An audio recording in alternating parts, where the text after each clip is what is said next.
একটি ধর্ষণের ঘটনাকে কেন্দ্র করে এখানে অস্থিতিশীল পরিবেশ সৃষ্টি হয়েছিল। তো আমরা সাথে সাথেই 24শে সেপ্টেম্বর ওই কথিত ধর্ষককে গ্রেফতার করে আমরা পুলিশের কাছে সোপর্দ করি এবং তাকে সাথে সাথে রিমান্ডে নেওয়া হয়। তো সম্পূর্ণ পরিস্থিতিতে এখানকার ছাত্র যুগ্ম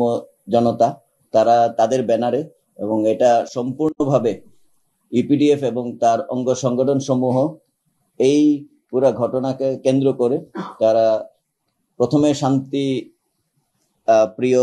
খাগড়াছড়ি বাসীকে নিয়ে প্রতিবাদ করার চেষ্টা করে এবং এটা পরবর্তীতে আস্তে আস্তে 25শে সেপ্টেম্বরে আধাবেলা হরতাল এবং 26শে সেপ্টেম্বর এই পুরা অবরোধ কর্মসূচির দিকে চলে যায়। এবং এটা যাওয়ার সাথে সাথে আমাদের এই 26শে সেপ্টেম্বর তারিখে শান্তিপূর্ণভাবে সবকিছু হচ্ছিল, যেখানে বাংলাদেশ সেনাবাহিনী তাদের সাথে কোনো কিছুতে জড়ায়নি এবং হঠাৎ করে ওইখান থেকেই তাদের একটি দল আমাদের একটি পিকআপকে আক্রমণ করে, যেখানে আমাদের তিনজন সেনা সদস্য আহত হয়। সেখানে বাংলাদেশ সেনাবাহিনী অত্যন্ত মানবিকতার পরিচয় দিয়ে এবং ধৈর্যের সাথে সেই পরিস্থিতির মোকাবেলা তাদের সাথে কোনো প্রকার বাক বিতণ্ডায় না গিয়ে এবং কোনো প্রকার বল প্রয়োগ ছাড়াই চলে আসে এবং তাদের সাথে পরবর্তীতে জানানো হয় যে আপনারা এই ধরনের কোনো কিছু করবেন না। এবং তাদের যে লিডার হিসাবে ইপিডিএফ কর্তৃক সমর্থিত যে তাদের নেতা ইউখানু মার্মা, তার সাথে আমরা যোগাযোগ করার চেষ্টা করি এর আগের দিনই, কিন্তু সেটা তারা পরবর্তীতে পুরো খাগড়াছড়িতে সমাবেশ ডেকে পুরো জিনিসটাকে অন্যদিকে প্রবাহিত করে এবং তার পেছনে ইপিডিএফ এবং অঙ্গ সংগঠন সমূহ সম্পূর্ণভাবে তাকে সাপোর্ট দিয়ে যাচ্ছিল। পরবর্তীতে 27 তারিখে তারা অবরোধ ডাকে এবং সারা খাগড়াছড়িতে অ্যাম্বুলেন্স ভাঙচুর, পরবর্তীতে সাধারণ জনগণের উপর চড়াও হওয়া, এই সব কিছু করে তারা এই পরিস্থিতিটাকে অন্যদিকে মোড় নিয়ে নেয় এবং ছোট্ট একটি ঘটনাকে কেন্দ্র করে পরবর্তীতে স্বনির্ভর এলাকায় তারা এমন পরিস্থিতি সৃষ্টি করে যেখানে সেনাবাহিনী যেতে বাধ্য হয় এবং সেনাবাহিনী মাঝখানে যদি ওই দিন না যেত, সদর জোন কমান্ডার যদি ওই দিন ওদের মাঝখানে গিয়ে না দাঁড়াতো, তাহলে পরিস্থিতি অন্যরকম হতে পারত। এবং ওই সময়টাই আমাদেরকে মনে করিয়ে দেয় 19শে সেপ্টেম্বর 2024 সালকে, যেখানে ওই একই এলাকায় তারা তাদের ওই এজেন্ডা বাস্তবায়নের জন্য সেখানেও চেষ্টা করেছিল অস্থিতিশীল পরিবেশ সৃষ্টি করার জন্য এবং সাম্প্রদায়িক দাঙ্গা তৈরি করার জন্য, এবং সেখানে 3 থেকে 4 জন মৃত্যুবরণ করেছিল তাদেরই দল। এবং তাদের ওই বহিরাগত সন্ত্রাসীরাই দেশীয় অস্ত্র এবং অটোমেটিক অস্ত্রের মাধ্যমে গুলি করে তাদেরকে হত্যা করেছিল। তো তারই ধারাবাহিকতা এবারও তাদের এই পুরো পরিকল্পনা ছিল এবং আমাদের তড়িৎ অ্যাকশনের ফলে তারা ওইখানে কিন্তু কোনো কিছু ঘটে নাই এবং সম্পূর্ণ ডিজএঙ্গেজ করে পুরা শহরে আস্তে আস্তে এটা ছড়িয়ে পড়তে যাচ্ছিল।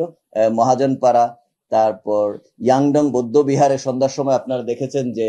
এক পার্টি আরেক পার্টিকে অ্যাটাক করার চেষ্টা করেছে এবং সেখানেও কয়েকজন আহত হয়েছে। সেই আহতদেরকে সেনাবাহিনীর সাথে সাথে কিন্তু হাসপাতালে এনে উন্নত চিকিৎসার জন্য চট্টগ্রাম মেডিকেল কলেজে পাঠানোর ব্যবস্থা করা হয়েছে।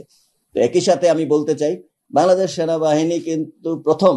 যখনই ধর্ষণের যে অভিযোগটা ওঠে, ধর্ষককে গ্রেফতারের সবার আগে কিন্তু বাংলাদেশ সেনাবাহিনী গ্রেফতার করে পুলিশের সোপর্দ করে এবং এখানেও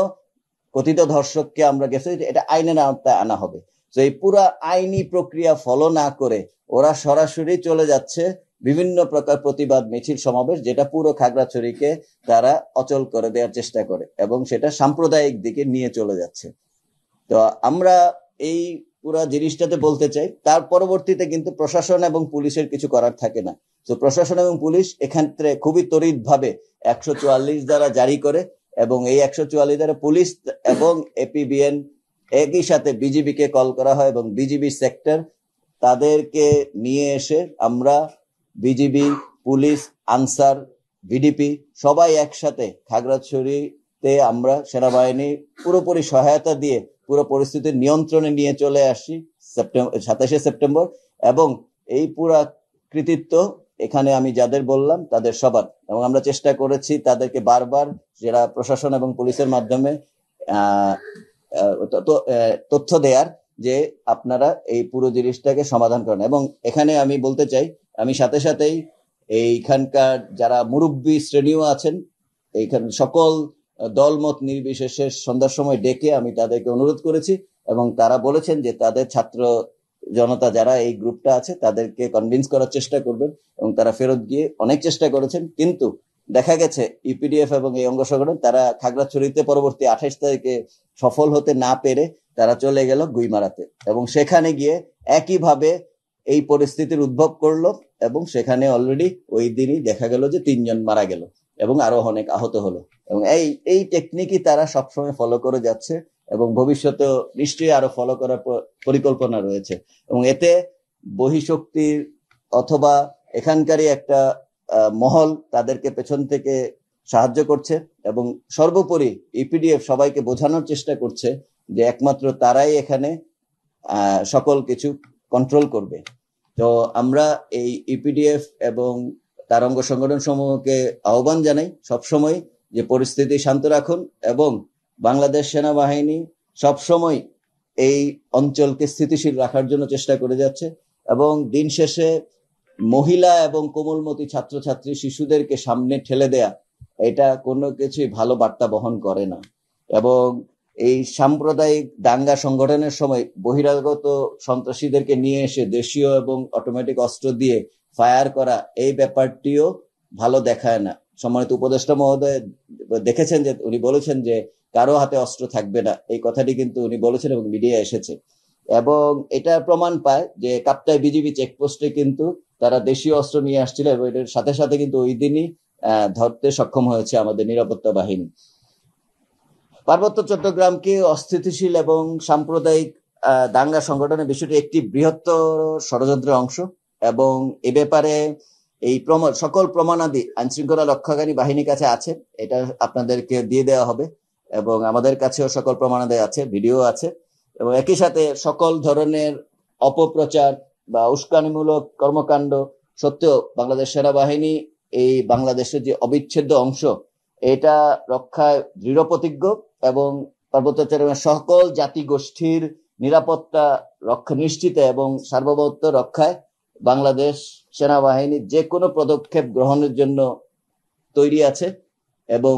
এটা করে যাবে সব সময়। বর্তমানে খাগড়াছড়িতে প্রশাসন কর্তৃক আরোপিত 144 ধারা অব্যাহত রয়েছে এবং পরিস্থিতি উন্নতি না হওয়া পর্যন্ত এটা অব্যাহত রাখার জন্য আমরা প্রশাসনকে অনুরোধ করব